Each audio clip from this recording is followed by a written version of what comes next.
Hello, everybody. I'm Matthew Brune here with Shea Dixon for the Bengal Tiger podcast.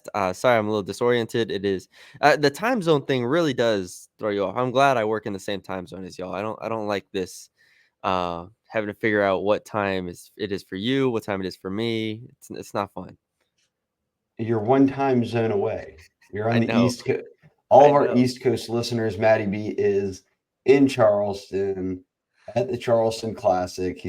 We're cutting this bright and early Friday because we've got the Matty B Bowl, North Texas versus LSU in the losers bracket of the original, the second round, I guess, of the Charleston Classic. Hey, both teams played a very close game, but came out on the wrong end of it. Yeah, man. Whew, that was a fun day. Fun day. Like you said, North Texas loses a close one, and then LSU loses a close one. But yeah, game is at 11:30 Eastern time, 10:30 Central. So we're gonna head back out there right after we're done with this podcast. But this is a football podcast. LSU Georgia State on Saturday night in Death Valley, the last home game of the year, senior night. Um, Obviously, this is the non-conference game that all SEC teams have late in their schedule, and last year it was UAB. I thought going into last year's game against UAB, it Wait, was not last time game. A&M. oh, I'm sorry. I'm sorry. Yes, you're right. Straight home Uh, games from here on out. yeah, two. I'm sorry. But yeah, last year this was UAB and a game where LSU just controlled from start to finish. Georgia State 6-4 overall, 3-4 in the Sun Belt.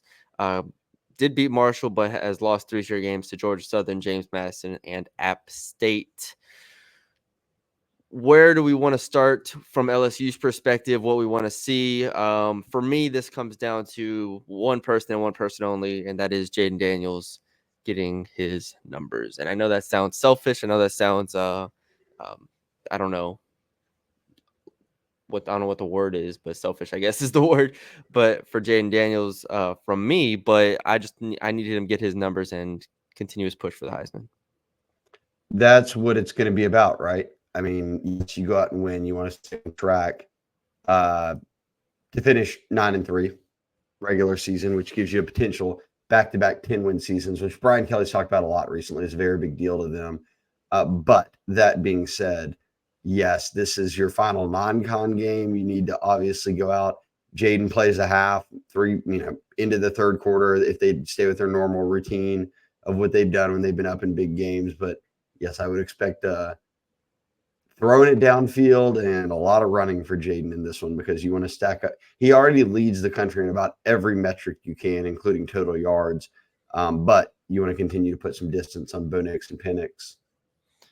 Yeah, I'm interested to see how quickly they get up on Georgia State, because at this point, when they play inferior teams, I give a lot of credit to Brian Kelly. I give a lot of credit to Jayden Daniels. I give a lot of credit to the leadership on this team, and that they know how to put games away early. We've seen that time after time with the blowout wins they've had this year.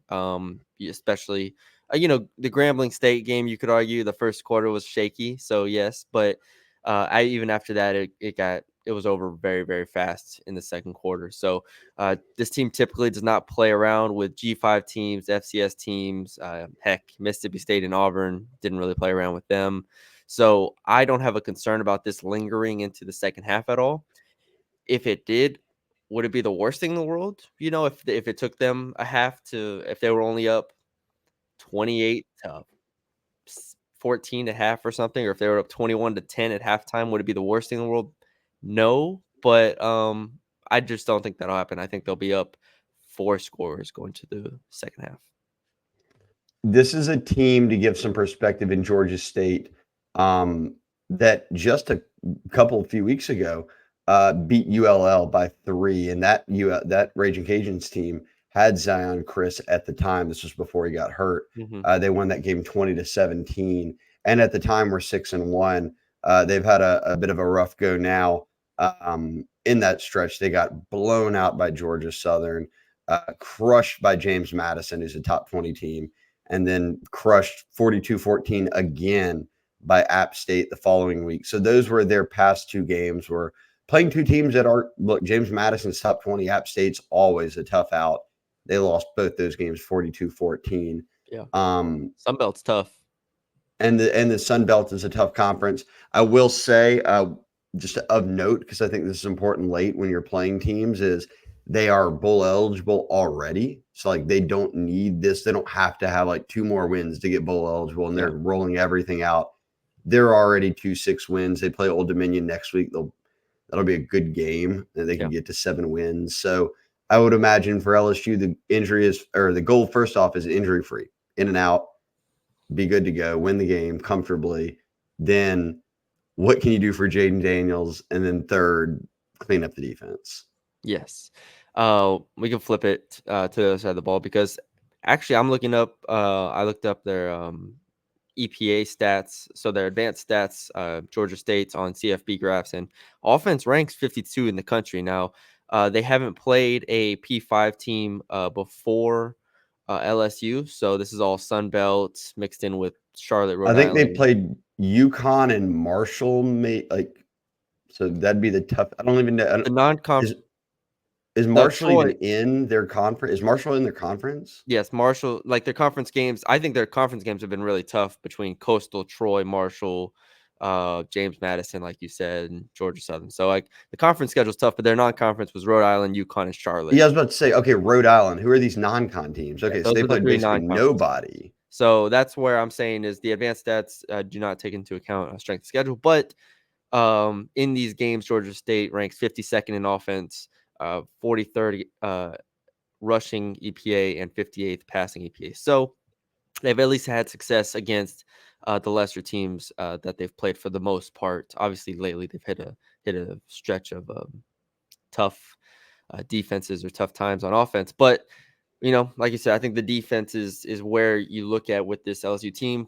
My final lines in the Army game was LSU is going to hold Army to under 13.5 points. That was right.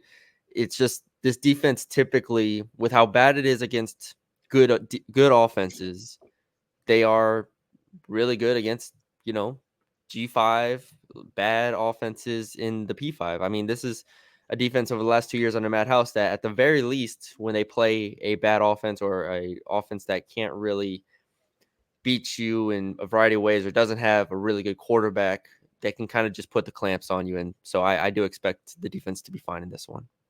Well, here's, I guess, your debate point, or at least you can debate the books here.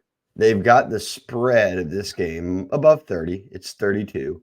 Mm-hmm. And the over-under above 70, which LSU sits a lot in the 60s in the over-under, and they often hit every single week. So that it doesn't sound a surprise right away, but do the math there. That's an expectation that LSU wins this game about 52-21. So much like, I can't remember what other game it was. Which game was it where they were expecting the other team to put up some points and they didn't really score at all on LSU? It Maybe was. Auburn. I can't remember one recently in the past month. Well, what was the other night? Army, Grambling.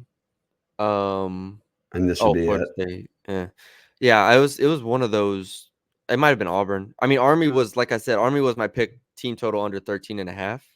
So that was Yeah, it was one. Army. It was Army that they expected at least 2 times. That's it. So Yeah. Vegas is thinking LSU, even if they put up 52, that Georgia State can throw 21 on the board.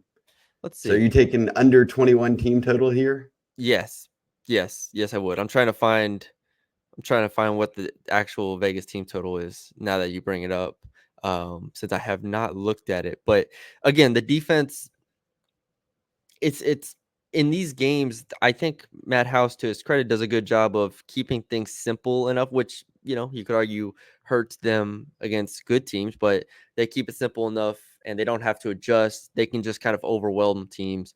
They don't, have busts in the secondary against bad teams. They're typically able to put games away. So I'm really not too worried about that. I'm trying to see what the team total is. Dang. Okay, here we go. A team total for Georgia State. I can at least 20 give and you a the halves here. First I'm looking half, at 8.5 points. Second half, 10.5. yeah, I'm looking at over under 19.5 minus 125, 20.5. Yeah, 20.5 is minus 130. Okay, yeah. So, I mean, 19.5 for Georgia State team total. I don't think LSU should give up 21 points, and I don't think they will give up 21 points. Again, I go back to the UAB game last year where I was actually kind of hesitant that UAB would run on North Texas, and Spencer Brown ended the game with like 40 yards or something like that. It was a good performance from LSU's defense. So I'm not worried. Anything else? I think LSU's defense will be fine. I think LSU's offense will cruise. I know that sounds basic, generic, all that stuff, but we have a lot of games we have a sample set now of 2 years where LSU has put away the bad teams, or at least the non-good teams that they've played this year. And you could argue Arkansas, I guess, at this point, but Arkansas had KJ Jefferson and an offense that was always going to give LSU problems to a degree. So I'm not worried on either side of the ball going into this one. No, I think that for me and most, I would imagine if you're tuning into this game at this point in the season, you're watching to see what Jayden Daniels can do and see what kind of numbers he puts up before he heads to the bench. Yeah. Last thing, any injury report update? I know Logan Diggs Yeah, sounds like Logan he Diggs won't not play. expected to play, but all of the big guys, Daniels, Neighbors, Thomas, Mason Taylor, everybody that you've seen out there with the offense this year, they'll ride. It'll be Josh Williams again. It'll be probably Caleb Jackson, if not, Noah Kane and the other running backs that they've been able to turn to here in the past week without Logan Diggs. So I don't. That's not the end of the world for me that Diggs is out. And then defensively, I think it'll be Toviano again. They're Yeah. kind of rolling like they've been rolling the past couple of weeks there. So we'll see how it unfolds defensively. This will probably be our best game time deal of the year. Right now in the game time app, I've got it open. For those that don't know, the game time app is best app for buying tickets to your favorite events. It shouldn't be stressful. It's the fast and easy way to buy tickets to all sports, music, comedy, theater near you. Killer deals on last minute tickets and the best price guarantee. Stop stressing over the tickets. Start getting hyped for the fun you'll have. And every week I give you, look, they've got the flash deals, which will be like, here's our best deal and the best seat. One of my favorite things I always say is the seat view. No matter where in Tiger Stadium you're clicking, it'll show you what your view of the field is and everybody around you. It's 2 clicks and you're in and out, done, purchased. The price you see is the price you get. They're not throwing on 100 fees at the end. If you find any tickets in the same section and row for less before, they'll credit you 110% of the difference. Fastest growing ticket app in the country for a reason. And right now, Maddie, I always like to get people the lower bowl. You can sit in the second row on the visitor side for $22. You can sit in the third row on the 50 for $32. If you want to be kind of from the 10 to the end zone, second row, fourth row, $20, $23. A lot of great tickets available, especially if you want to nab them on the east side, which this game is at night, so it won't really matter because the sun won't be out. But that said, there's a million tickets available. If you get into the upper deck, there's some $2 tickets, some $6 tickets, some $3 tickets. But if you want to get down low, enjoy the action, see it from right there, you can do it for under $20. Let's see if I can get never works when I turn it around, but you'll just have to believe me here. You will be 2 rows up from about the 30-yard line on the visitor side for $19. So It's like you're on the if you field. want to get in and see LSU play, you haven't yet this year, this will be your cheapest opportunity to do so. There you go. Shout out to Game Time. Yeah, promo code Tigers. Oh, yes. Tigers. Tigers. It gets you $20 off first purchase. Terms apply. But yes, download the Game Time app. Promo code Tigers. Tigers.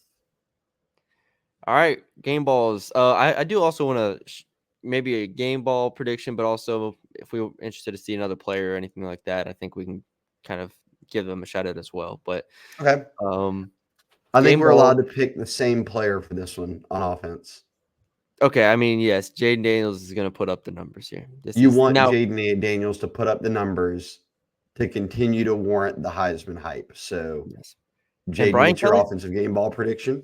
Yes, and Brian Kelly has, like you said, he's pushing for it. He's pushing for it now. So this isn't like a situation where I think in the first half the entire playbook will be open, and especially without Logan Diggs, if you have Josh Williams and Caleb Jackson, let's say, as your running backs, I think Jayden Daniels is going to throw the ball a lot in the first half. And so you give me 20 passes with Jayden Daniels in the first half, he's going to hit a couple big plays. They're going to have a lot of yards. I think he ends the game with probably what? Let's see, top of my head, 340 with 4 touchdowns. And he is, let me give it to you really quickly. Where you at here, Jayden? 918 rushing yards, so he's 82 away from 1,000, which would be the 3,000, 1,000 club, which is rare.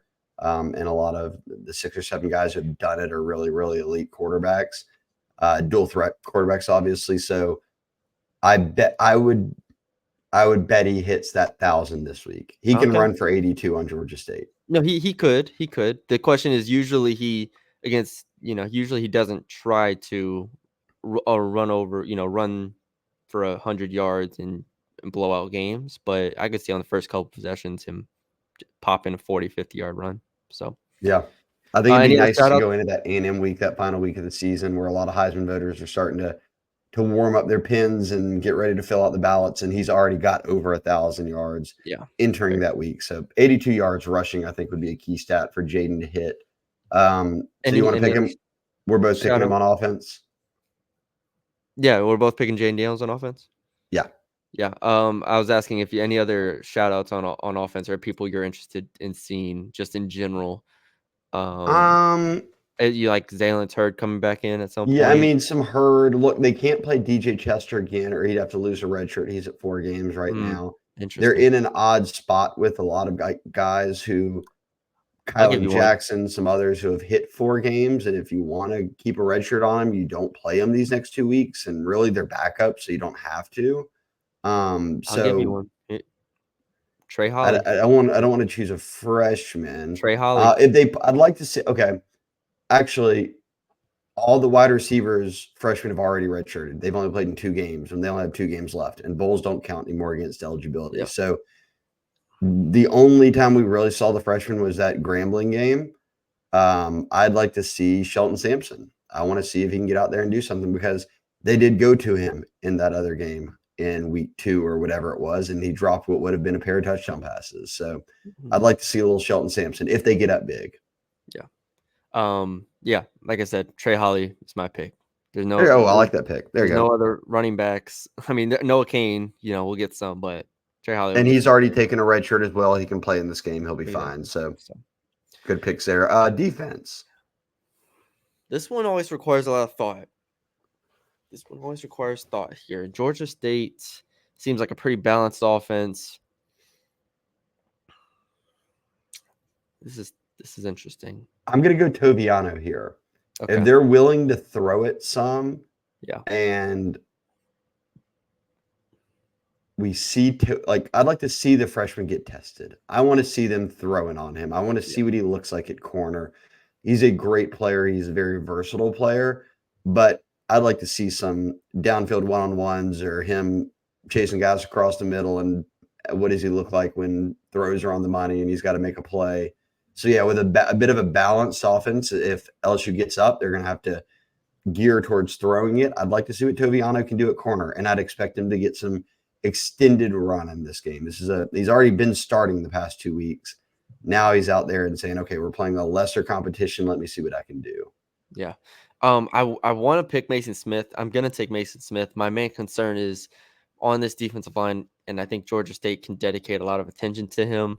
But Jordan Jefferson has been playing really well as well, so I don't think you can straight double Mason Smith. I still maintain he's looked better in the back half of the season than he did in the first half. Mason Smith can break through, get a couple TFLs. I think that'll warrant a player of the game. One guy, Cole Kublik, obviously the SEC Network, played O-line at Auburn, but knows the trenches well, and he gives his thoughts every week. And I think you and him are the only people I've seen that have said, A, Mason Smith gets better every week. People just aren't saying it. And that B, Jordan Jefferson is probably LSU's most underrated defensive lineman. And he gives Jordan you as well, every podcast week, give Jordan Jefferson a shout out every week. He's like, people don't realize that this 99 dude plays really well for them. Dude, he was. I mean, y'all can go, I mean, my transfer analysis on Jordan Jefferson out of West Virginia, he was. It was very clear he was a great athlete, could play well, and was ready for this level. So shout out to Jordan Jefferson as well. Special teams. Oh, this can go in a variety of ways. Let's get bold. Caleb Jackson redemption tour. Okay.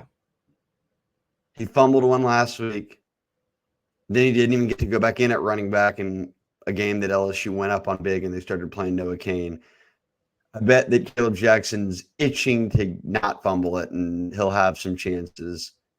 I don't know how many to return a kick in this one, but my guess is give me at least one Caleb Jackson that he gets past the 25, which he doesn't field it goes to the 25. So give me one Caleb Jackson. I'm not imagining Bramlett's punting a lot, and I don't think any Ramos kicks are going to matter in this game. Yeah. I'm gonna. It's either Clayton or Ramos for me. Clayton, as much as I want to, predict him maybe to get one punt return that pops or something, I'm going to stick with Damian Ramos. I think he hits a field goal or two, which for some people, hey, LSU has hit the over in every single game, right? The degenerates out there. If it might matter to some people. If we're trying to bet the over 72 here, Damian Ramos might need a field goal or two to get us there. Damian Ramos is going to deliver for everybody betting the over. I don't think I'm We betting the over. 72 is a lot of points, but we talked about that last time. Are they comfortable putting over 70 on the board for an over-under in the current, change of time rules and all of that? We haven't seen a ton of 70 pluses, but they're rocking it this week. Over-under is well above 70. Yeah. So give me Damian Ramos to help all of our people who are blindly betting LSU overs. Help y'all out. All right. Predictions. Okay, I said that the spread was, what did I tell 31, you? 31, 32? Yeah. And the over-under is sitting at 72.5. Like I said, that would be about a 50. My bad math here would be like a 52-21 game. Something in that range is what Vegas is predicting. I'm going double over here. I'm going 55-17. Okay. Yeah, I do like the spread for LSU in this game. 32 points. They've again proven that LSU has proven game in game out against good SEC teams, or at least non-balanced SEC teams that can get stops. I think LSU should come. Billy's prediction, I don't know if you've seen that. Billy's prediction is up there. So I don't know if I can get all the way there, but I'll go with 62-13. I think it's that much of a blow. I just think in the the defense 60s. You didn't see Billy's prediction? No, did he put 70 something? That's not even. They only have like 10 possessions. How are you scoring 70 some points? He has LSU, let's say, almost covering the over by hitting the over by itself. So. Yeah. Okay. All right. Wild Bill is coming back out for this one. Swinging. On Georgia State. I feel like 62 is gonna be a lot, but I'm 7 touchdowns or 8 touchdowns and 2 field goals. Seems attainable-ish. We'll see if they let Nussmeier throw in the second half, then yeah, they'll hit it. But anyway, I'll go 55-17. Hell, they hit 60 at Army, right? So yeah. And in theory, Army, run the ball more, but the defense just swarmed. So I'm not too worried. But yeah. All right, there are predictions. There's our preview. This is all about LSU. We'll be back after the game to talk about it and look ahead to A&M next week, 11 a.m. kickoff on Saturday, November 25th after Thanksgiving. That's the game that really matters, and that's the game that you need to win. So we will talk about that game in abundance over the next week. But everybody enjoy their weekend. Have a fun weekend in Baton Rouge, and we'll see how LSU does. But yeah, for Shea Dixon, I'm Matthew Brune. You got anything else? Matty B, enjoy the Brune Bowl. North Texas LSU coming in hot here. Yes, we'll do. Got to hit the road. But yeah, thank you all for joining us. We will talk to y'all later.